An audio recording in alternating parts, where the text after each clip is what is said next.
Sitting on your doorstep. Oof, yeah. I know this feeling though, I can relate to it.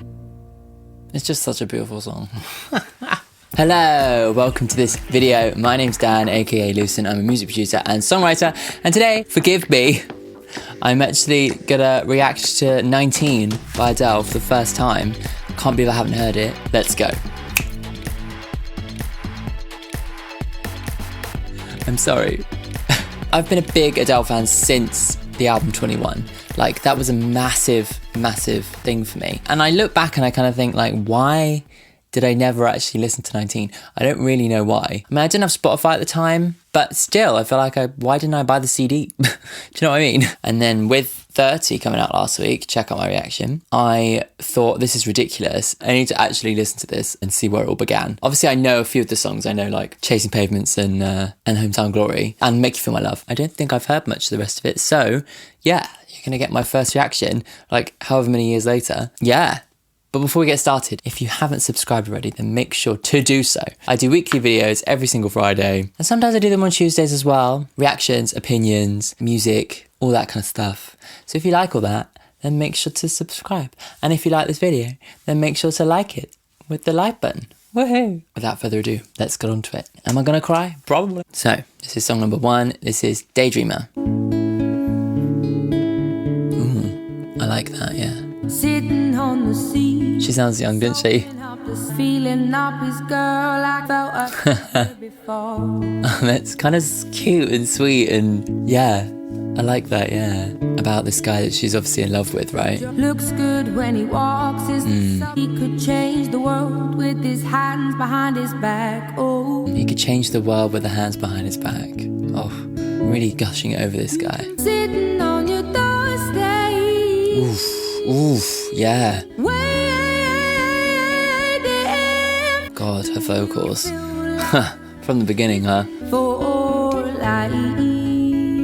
He'll be there for life. Waiting for, what, something to surprise him? Maybe he's unsettled. With eyes that make him melt, he left his coat. I love how simple it is. I think from this very early age she knew to frame her voice, didn't she? Because her voice sounds so good on this.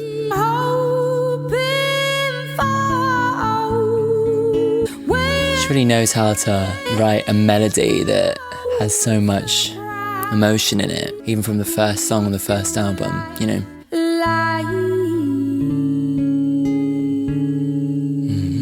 Ending on an uncertain note, huh? To like end on that like dissonance between those two guitar notes is quite a brave way to end a song. Kind of really shows like her kind of ballsiness, you know.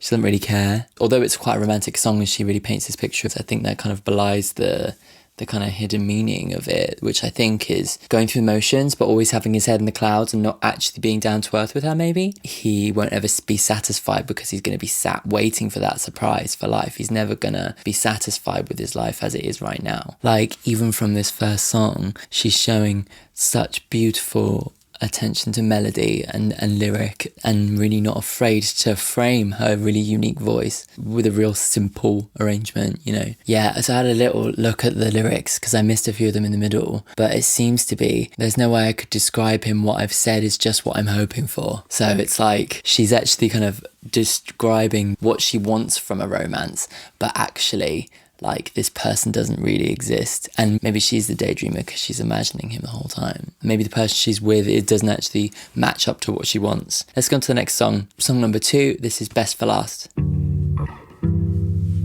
Ooh, clashy bass, huh? Wow. Do you see my heart on my sleeve, waiting for you to open up your suit? Yeah, okay, so she's waiting for someone to open up to her. The words roll out of your mouth finally, and I'm all you need. So interesting, huh? Best for last, like I'm the one for you. She's saving the best for last, yeah. Oh! Okay, the arrangement opens up then. Don't mean that much to me. How dare you think you'd get away with trying to play me? She's kind of hoping that he's going to save the I love you for last. Time I think Tempo. This is really like an artist playing around with complete freedom, you know. I'm still hoping one day I might Still hoping, yeah. Say all of the right things without All of the right things. it don't mean that much to me. This chorus seems to be like in a different place to the rest of the song. The rest of the song is like hoping that he's gonna still say I love you, and then the chorus is like she kind of almost like gets her hackles up. The meaner you treat me, more eager I am. Yeah, assessing herself. The one for me and me the one for you. The melody's really leading the song, isn't it? And now there's a piano at the end. That's kind of random, huh? Really creative though. She's really like exploring a lot within this song, you know. Not sure I'm a fan of the bass though. Yeah, okay, interesting song. When you're arranging a song and you use like close notes, like clashy notes, it can sound extremely muddy. You can kind of get away with it a little bit more up, like really high pitched stuff. So that bass at points for me sounds a bit muddy, but she's really just throwing it at the wall, isn't she? In terms of like the meaning of it, seems to go to different places, like I was saying throughout the song. The instrumentation and production of it, like starts off with just the bass and it brings in more, kind of goes to another place and then has piano at the end and the tempo changes. It's really like a throw everything at the wall kind of song. I don't think it necessarily like works altogether personally, but I appreciate the creativity definitely, and I appreciate like it kind of showing me like more of like how Adele, when she was in her formative years, just trying to figure stuff out. It kind of tells a story, you know. Let's go to the next song. Oh, this is song number 3. This is Chasing Pavements, which of course I know very well. Let's have a little sing along. I made up my mind, never said enough, 'cause it was not said to you. This is really like her taking it to like a bigger place, isn't it? This kind of belies a lot of what actually is to come with Adele, you know? Even if it is nowhere, and my back begins to tingle finally. I love this idea of like chasing pavements, like walking around in circles, like not knowing what to do. She can't make a decision what do I do with this relationship, and she's just walking around the city just chasing pavements, like going nowhere, you know. And it kind of serves as a metaphor for the relationship as well. Do I continue with this relationship even if it doesn't end up working? Should I leave it there? I love that bit.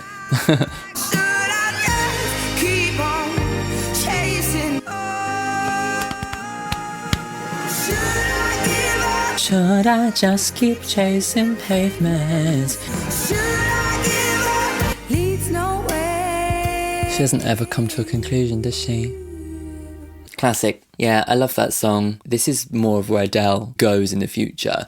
You know, yeah, it's nice to listen to it again. The story of the song is something so relatable, I think. Even if, you know, you're not necessarily going through a similar situation in terms of your relationship, if it's with a job or anything like that, you know, am I wasting my time by pursuing this? Am I just chasing pavements? Am I just going in circles? It's almost like running away from your problem. And I love that is so deftly created and written from a songwriter who was, like at the time only 19 years old. That is just fab, really. It's amazing, isn't it? When you think about like the complexities of a song and the layers of meaning there. Yeah, one of my favourite Adele songs. Let's go on to song number 4. This is Cold Shoulder. So this is one of the songs I've heard of, and I feel like I might get halfway into it and be like, oh, it's this one, but I don't specifically remember it. Definitely has a different energy to the rest of the album, doesn't it? I think my kind of idea of this album before going in was that it would all be acoustic, which isn't true, is it? Yeah, this is a similar energy to Rolling in the Deep, isn't it? Like that anger, that you, I don't trust you, what are you doing? Oh, yeah, okay, I have heard this one. Yeah, okay, I do remember this one. Okay, fine.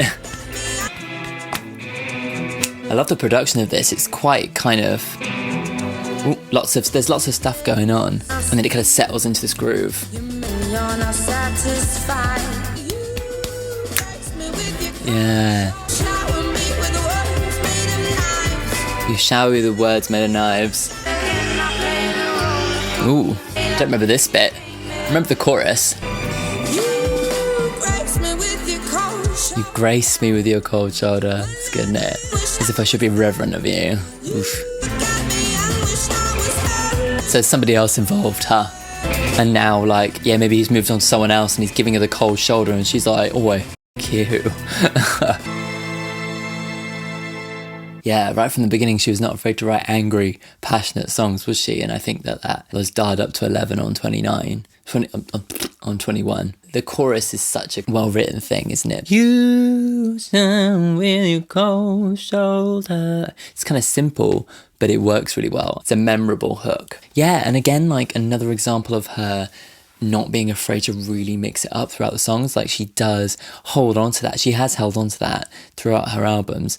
You know, having middle eights and stuff that are in a totally different place, you know, it's really cool. That one's really emblematic of that idea. You know, similar to like Rumour Has It, you know, that vibe. This album certainly isn't as simplistic as I thought it was going to be. It's definitely like less electronic and less produced. It definitely has that like a bit more of a much more of a grounded feel to it. Okay, let's go on to song number 5. This is Crazy for You. Singing out at your neck, you said I'm crazy, crazy for you. From Crazy, I'm crazy for you. Me lose my head, turn me into a crumbling fool. Yeah, she can't get over him, huh? And if you want me, gonna leave. Ooh, nice. Kind of bluesy.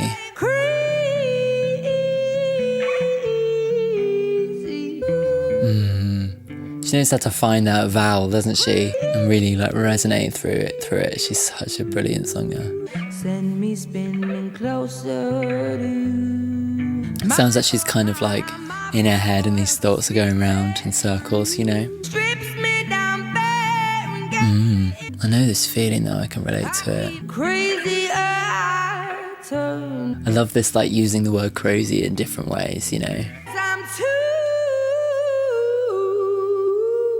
crazy. You can hear her like original like references quite clearly on this, can't you? I can just imagine like hearing this in a small venue like a pub or something, you know, an open mic, and just being blown away by her voice, you know? Yeah, bro. I love that.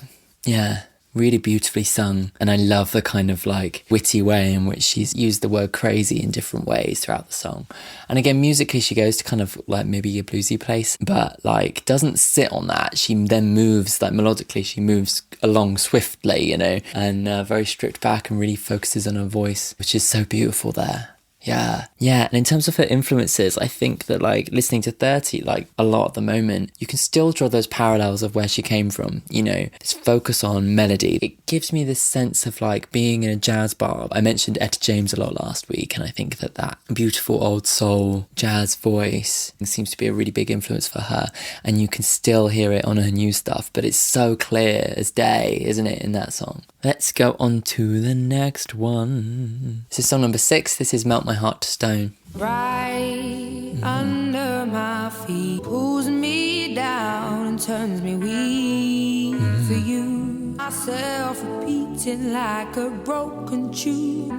Love that. Excusing your intentions, that Making excuses for him. each time Nice. they melt my heart to stone. Right. And I'll be Yeah, Mike's peeking a bit. I'm the only one in love. in love. Yeah, I like this one. Begin to burst and bleed. She can't quite break free of him, can she? Even though she knows. Forgive you once again. I forgive you once again. My heart to stone. It's definitely got much more of that singer-songwriter vibe, isn't it, originally? The only one in love. I love that. Oh, Still my hand. nice. Beautiful. Oh, yeah. Leave me there. Oh, yes. I say your name like there should be enough. It's not enough. You need more. I'm the only one in love. I love how she's put that. Nice. I like that, yeah. Yeah, she very much like has having this realization that like he's never going to love her back the way that she loves him, and she's kind of saying, you know, I need to tidy up my head, I need to sort my shit out, because actually he's melting my heart, he's turning it into stone, he's ruining me, he's making me a worse person, he's making me unhappy. This song does feel like a self-realization. I need to start thinking about the way that I'm acting and what I'm doing. Part of me feels like I'm doing this to myself, you know. I really relate to that feeling, actually. It's self-destructive, isn't it? But there's a feeling of like being comfortable in the kind of unrequited love, like in a sense, you know, comfortably sad. You don't have enough confidence to think it could get any better. What if I go and try again and I get my heart broken again? Do you know what I mean? It's like self-sabotage kind of thing that you have to break yourself out of. And I feel like that song has an element of like, you know, I need to sort it out. Let's go on to song number 7. This is First Love. Ooh. Ooh, kind of childlike. Little to say, but so much time. Forgive me, first love. Tired. I'm tired of this. I need to move on. This is bribing me to doubt myself. This is the moment where she's saying goodbye to him. She's still tempted to stay there even now, isn't she? It sounds like a nursery rhyme, and I guess it's that kind of ode to young love in a way, yeah. Excuse me, first love, we're through. I think like she's put a lot of strength in this idea of this first love, you know, meant to be meaning more than it has, you know. It's almost as if his expectation is that the first love should be the most. But she's saying to him, you know, it can't be. And the story of our first love is going to have to be one that ended in heartbreak, you know. It's quite nice. I like how it's kind of written like a nursery rhyme, you know. It's kind of plonky. It just gives me that kind of like very innocent feeling. It's interesting because this album is like split into songs that are very simple, like the ones like that feel like they were written to be performed in a bar or in a pub, that could be performed with one instrument, compared to the ones that seem to have got a bit more like, maybe it was something like she didn't have enough money to actually fund every song to be like fully fleshed out production wise, so she just picked the ones that she thought would lend themselves to great production. Stuff like Chasing Pavements and Cold Shoulders are actually quite lushly produced, you know. Okay, let's go on to song number 8. This is Right as Rain. I feel like I might have heard this one as well. I've heard of this one, but I can't remember. Definitely a bit more of this soul thing. Everything you lose again. It's harder when you're on top. Who wants to be right as rain, ain't you? It has a very classic feel to it, this one, doesn't it? A bit more like jazz, I guess. This vibe. Know how to feel this. Yeah.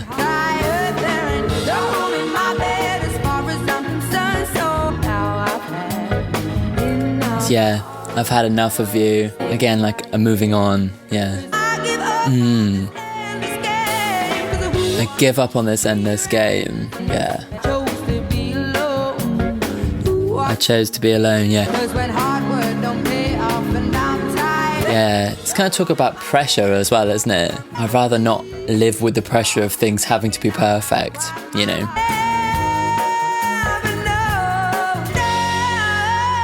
Nice.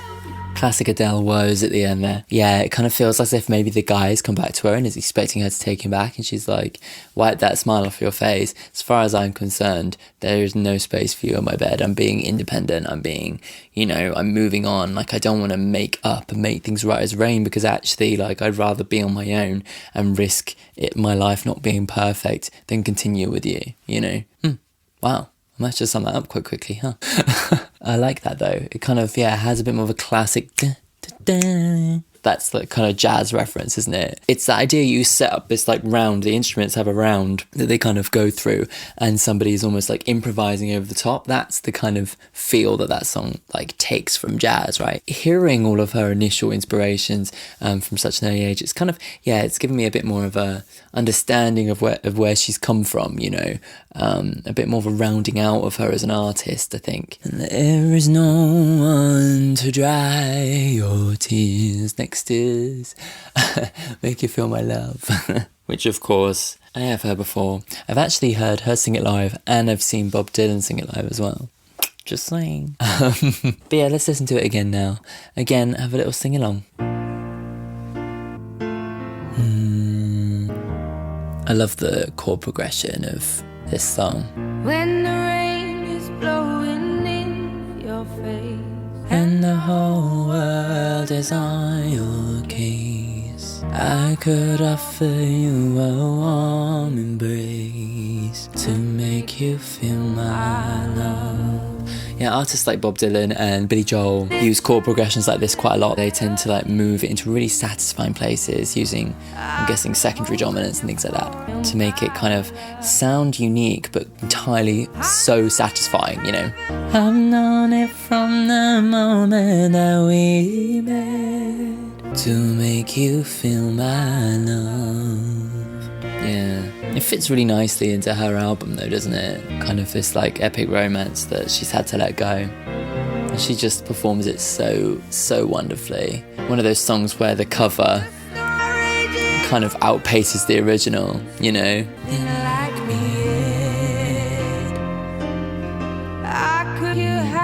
So beautifully played, isn't it? Go to the ends of the earth for you to make you feel my love.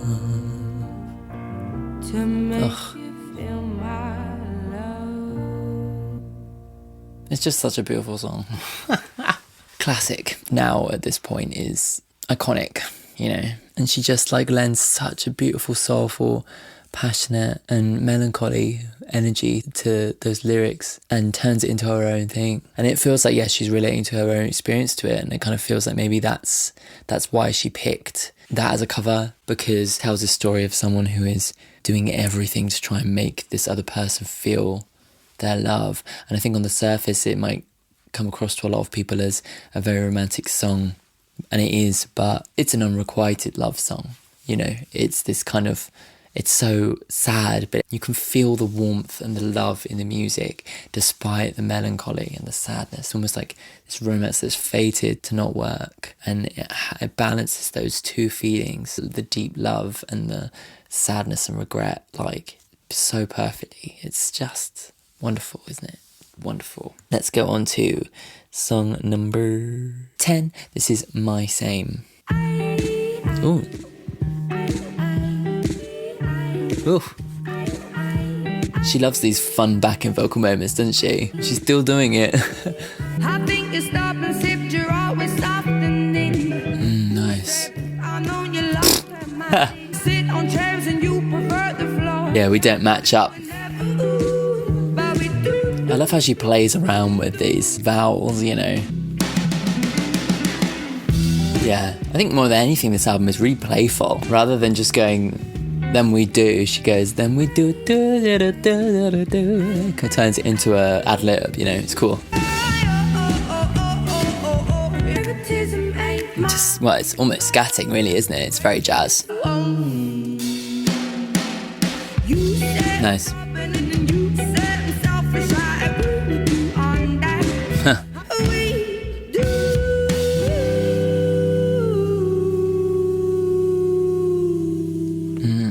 I love this kind of opposites attract thing. Like, she spends the whole song saying, you know, we don't make any sense together. You know, we shouldn't be together, because like almost like trying to justify maybe why they broke up. It shouldn't work. We shouldn't be a match. I prefer sitting on a chair and you prefer sitting on the floor. We shouldn't match, but we do. We do, you know. I'm not sure whether relationships like that will ever, you know, actually work out, you know. I like that. It's cool. I wonder why it's called My Same. I think a lot of these songs are slightly, a little bit too raw for me. As much as I appreciate like elements of rawness and elements of like throwing things at the wall and seeing what works. Like for me, I do prefer her later stuff because it harnesses that playfulness, creativeness, but hones it into something a little bit more together and like convincing as a story. Do you know what I mean? Okay, let's go on to the next song. This is the penultimate song. This is song number 11. This is Tired. I like that little guitar-y thing. Cool. I like the rhythm of this.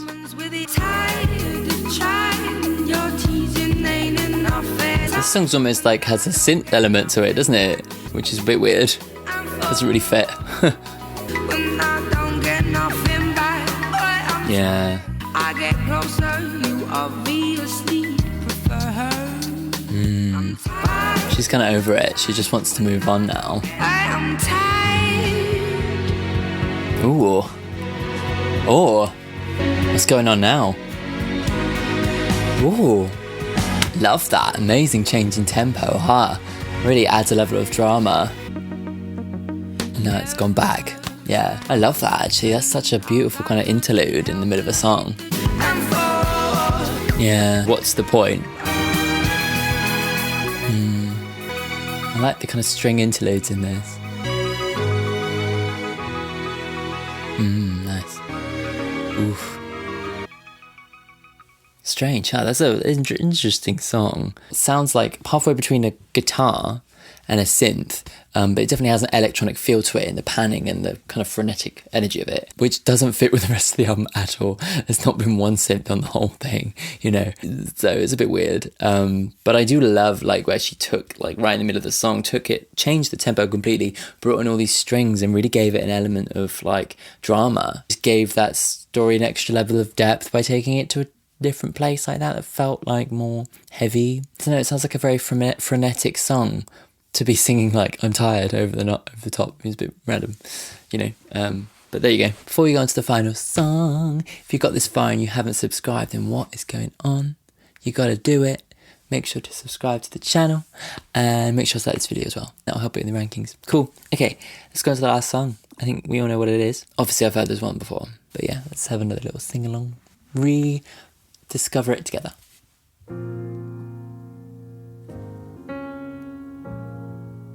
It sounds very dark, this song, doesn't it? You know, the piano is extremely dramatic, I think. That's probably why it's been so many TV shows.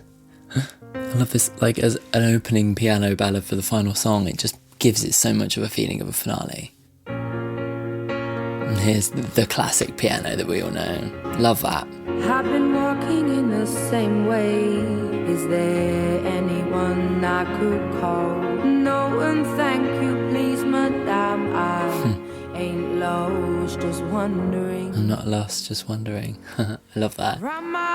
Interesting story, isn't it, you know? I wonder why it's so dramatic, though, you know? I do love how, like, it kind of just telling a straightforward story of her walking around her hometown, you know? It's so Adele, isn't it? Thick.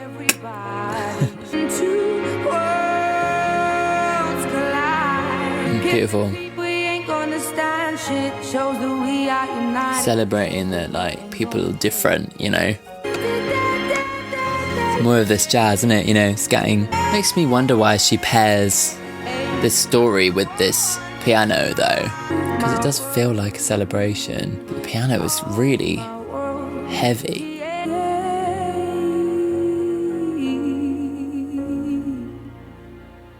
It's a very kind of somber feeling, isn't it?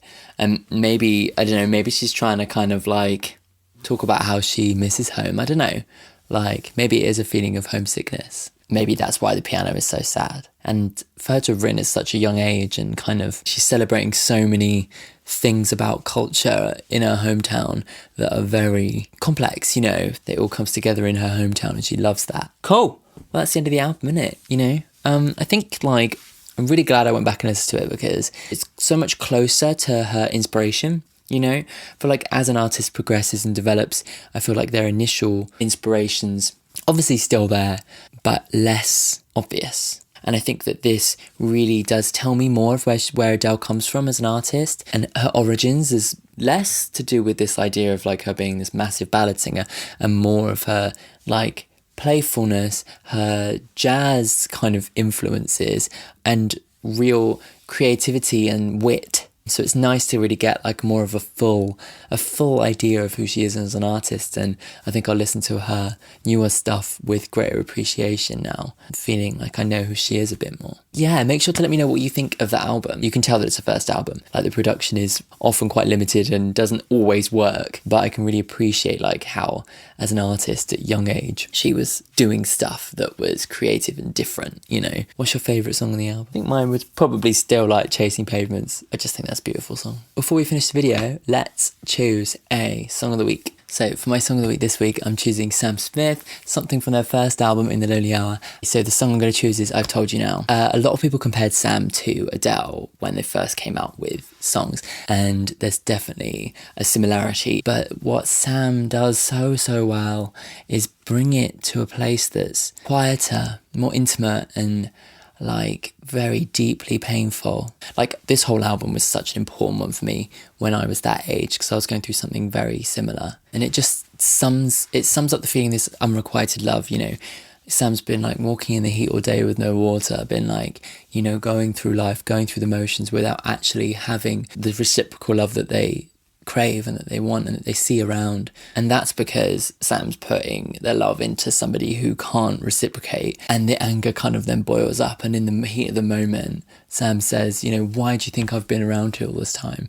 And then the truth spills out, and I guess it's like, well, you know now. Oof, it's just like, I've been pouring so much energy and passion into you, like how can you not feel the same way? How do you not get it? So that's I've Told You Now by Sam Smith. I'll be adding it to my Song of the Week playlist, and you can find that in the description. Cool. Thanks for tuning in. I'll see you next week for another reaction. Bye.